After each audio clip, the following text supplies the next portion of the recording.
Hi everyone, today I wanted to share with you a letter that I wrote to my younger self here inside of my journal. And this letter was actually part of an assignment that I had to do for nursing school. So before I go ahead and read the letter aloud to you, I wanted to show it to you.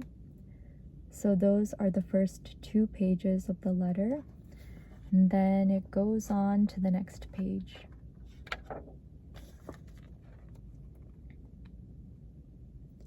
So I will go ahead and read the letter aloud to you now.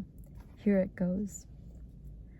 Dear younger Lubna, I am writing to you from a future you once dreamed about.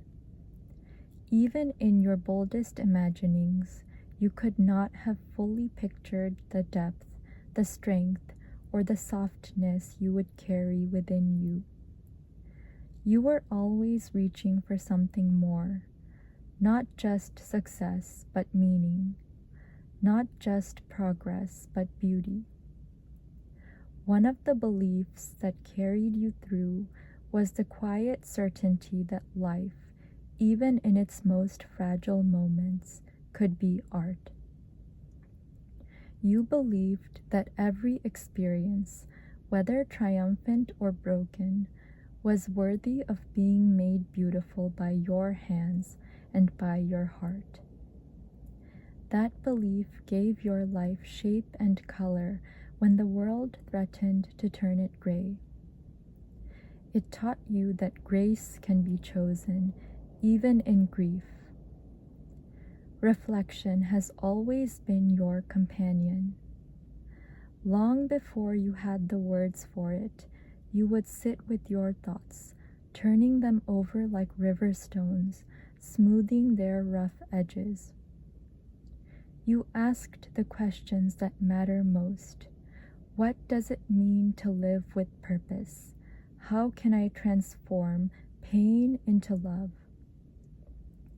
Reflection was your alchemy, a way of transmuting confusion into clarity, hardship into wisdom, and ordinary moments into something sacred.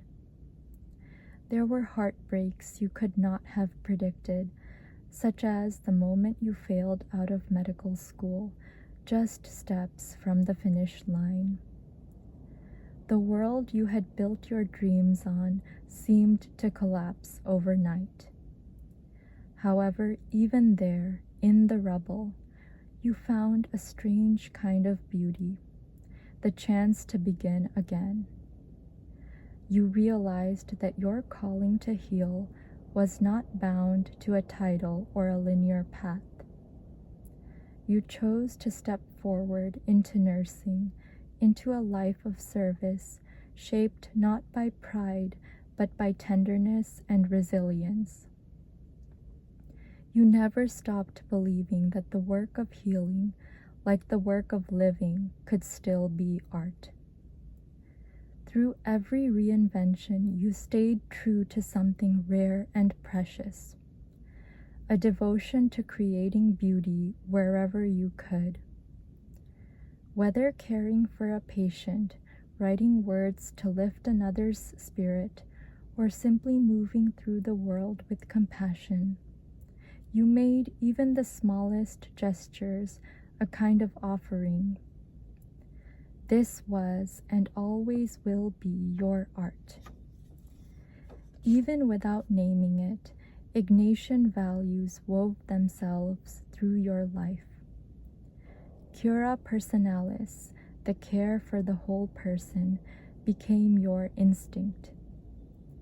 Magis, the restless drive to love more deeply and to serve more fully, illuminated your way.